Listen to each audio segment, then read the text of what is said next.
Chef Andrew here. Today we're going to be making chicken enchiladas. Ooh. We are also going to be using a mother sauce in this video, so look forward to that. To first start off, we're going to cook our chicken. In order to do that, we're going to poach our chicken in a stock. Now I'm going to be using a dark stock, a brown stock for this. So I have a dark roasted chicken stock here that I mixed with just a little bit of tiny tomato paste as I was making the stock to give it a dark richness. Alright. The sauce that we're going to be using in the video later on is actually going to be the Espanol sauce, which uses a dark stock along with a roux, so butter and flour. So, starting off, chicken poaching. We're going to need 3 chicken thighs. No skin, no bones preferably, because we don't want anything in our stock here. 3/4 of a cup of cheese to mix with the chicken after it's cooked. 1 tablespoon of chili powder. A pinch of oregano and a pinch of cumin. 1 teaspoon of granulated garlic or garlic powder. And 2 tablespoons of chopped cilantro. You can also use green onion if you want, but I'm going to use cilantro today. So, bring your stock to a nice rolling boil and then reduce it so it's just barely simmering. And then we're going to take our chicken and place it right in. Okay, fat and all. Okay, fat is flavor. Now, I am not adding any of these seasonings or the cheese into this. This is going to sit here and simmer just above a simmer, just below a boil, for about 20-25 minutes until it's nice and soft and falling apart. You can check it after 10-15 minutes to see. Thighs are very, very tender and tend to fall apart a little bit easier than, say, chicken breast, which is much more dense. Alright, so I'm just going to let this simmer for, again, about 20 minutes. I'll check on it thoroughly through that, and then once it's done, I'll be back. Alright, so I've got my chicken nice and chopped and shredded up a little bit after it's got pulled out of the stock here. I also strained my stock so I get rid of all the big bits and put it in a container because I'm going to need this in a separate container to easily pour it into the roux as we cook for the sauce. But for now, we're going to focus on the chicken here. So, chicken's nice and hot still. For now, we're going to throw in all of our seasonings. So the pinch of cumin and oregano goes right in. Tablespoon of chili powder, right in. Teaspoon of garlic powder, right in. Cilantro, right in. As well as our cheese. That's a 3/4 cup of cheese is what we're gonna do. And we're just gonna give this a good mix.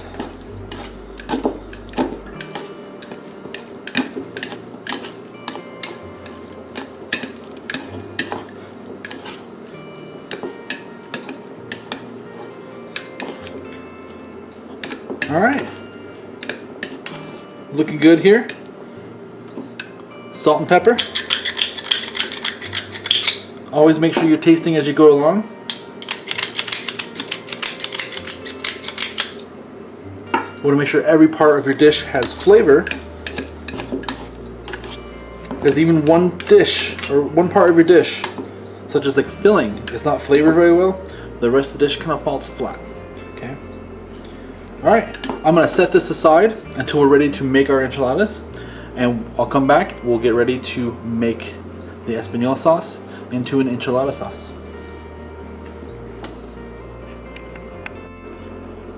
Alright, so now we have our Espanol sauce, and since we have it done and we're making enchiladas, we need to make this into an enchilada sauce, correct? The only thing we really need is spices and seasonings, and we have that.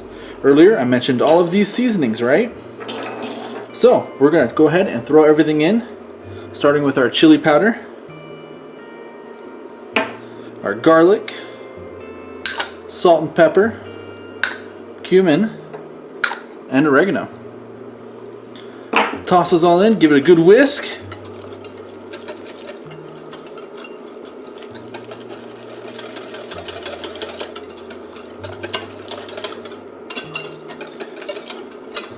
And look at that. Already looking like an enchilada sauce, right? But it's not done yet. Okay. I would really love it if it was just done that easily, but we're still going to get a lot of that raw flavor from the seasoning. So what we need to do is we need to simmer this for a little bit. For at least 15 to 20 minutes, we'll get you the best flavor. Or at least a decent flavor. If you want the best flavor, you would probably simmer this for over an hour. Alright? But 20 minutes should be fine.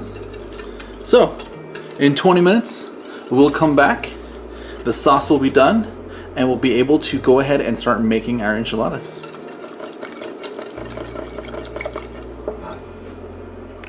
And voila, we have a nice enchilada sauce. All right.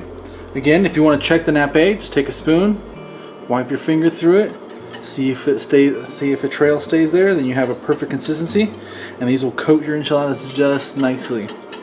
So when we come back to this, we're going to go ahead and make our enchiladas and finish plating.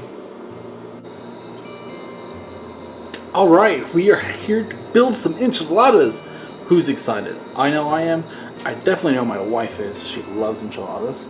So, what you're going to need is you're going to need a nice flat pan, griddle pan, fry pan, whatever, just nice and flat. Get up to warm, high heat. We want to be able to kind of cook the tortillas a little bit. So I do have some tortillas here, 6-inch rounds are perfect, homemade or otherwise. These are otherwise because making tortillas is just a lot of work, and I already make a lot of work into putting all this together. Why make it harder, right? So, tortillas, 6-inch in the pan. We're going to cook both sides, roughly about 30, 35, 40 seconds. All right. We want a little bit of brown to kind of start happening, but we just want the tortilla to start cooking and become very pliable. All right. While that's doing that, I'm going to take my spoon. I love these spoons. I'm going to take a little bit of the sauce that we had going, and we're just going to place it right here. Maybe one more. This is about roughly 2 tablespoons worth right here. Okay. Flip our tortillas. See, I got a little brown going on here. This is perfect. This is what we want. Let me see if I can zoom in here. Zoomy, zoomy, zoomy. All right. Get nice and puffed up. Into the sauce. Okay. As you work, throw another on the grill. Okay. Both sides of the tortilla. About 1/6 of your chicken. Right in the center here.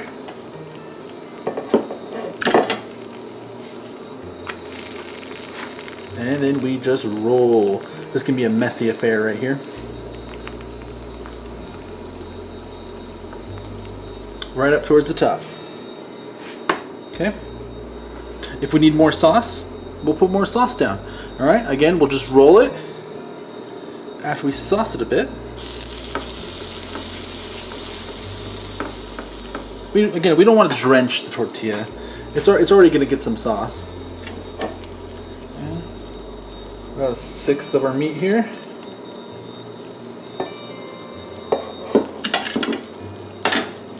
Again, we're just going to roll it. Push it up against the other one. Okay. Make sure you have seam side on the bottom though, makes it nice and easy. Alright. I'll come back when all 6 are done. Alright, all 6 are nice and rolled up, nice and tight in the center of a tray. I'm not baking this as a casserole. I'm actually making proper enchiladas that need to be cooked first before we add any sauce or cheese on top. Right? We want the tortillas to become crispy. Alright? So, into the oven at 365 degrees for roughly about 15 minutes. You can probably check on them after about 10 minutes just to be sure. From there, we'll go ahead and gauge if we need to add more time or not. And then I'll come back when these are nice and crispy. Alright, I am back. My enchiladas are done. Hear that? These are nice and crispy. Okay, and that's what we want. Okay, so I have my plate here already set up, but I'm not going to put the enchiladas down first. Okay, when we're plating and presentation on all our food, we need to make sure that we're thinking thoroughly. Our canvas, what kind of canvas we're using, what kind of plates, soup, but whatever we're going to be using to put our food in, our dish, how does it look? What does it look like? How does it work with the food? So, we have a dark sauce, and we have some bright green stuff, as well as some other things that might go on that might throw off the color a bit. You know, some white colored cheeses, queso fresco, sour cream. Okay, you would think I would use a dark plate. I don't want a dark plate, but I do want a dark base. So, starting with a white canvas plate, nice white plate, I'm going to grab my sauce. And the sauce goes down first.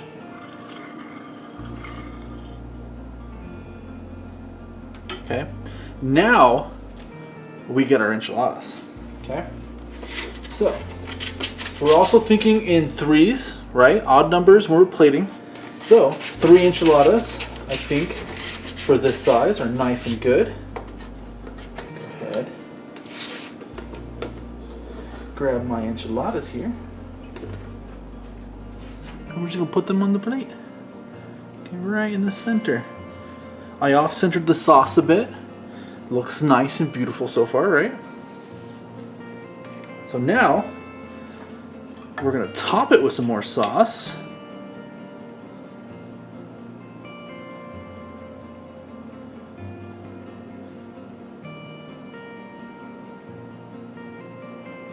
Don't need to go crazy. Okay.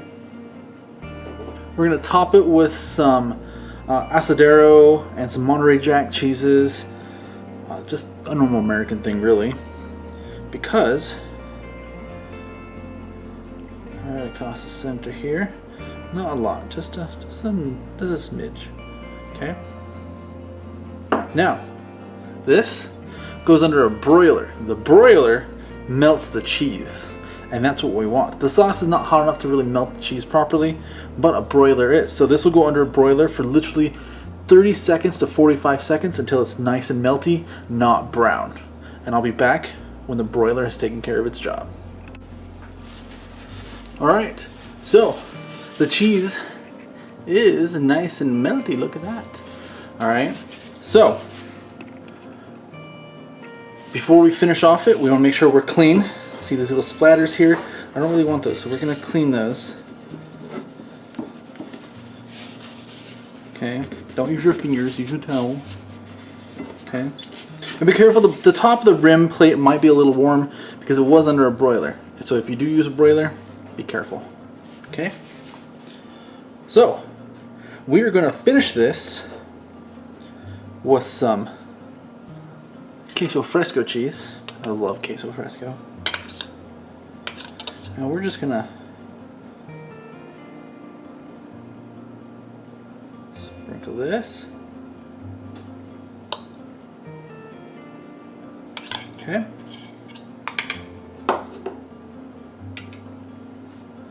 Sour cream. Not a lot is really needed. You just kind of put a dollop here. Okay. You could even squeeze bottle it on if you want to. I don't feel like doing that. Fresh chopped cilantro.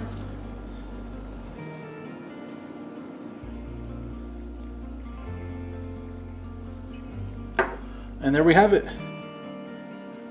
Nice homemade chicken enchiladas. Enjoy.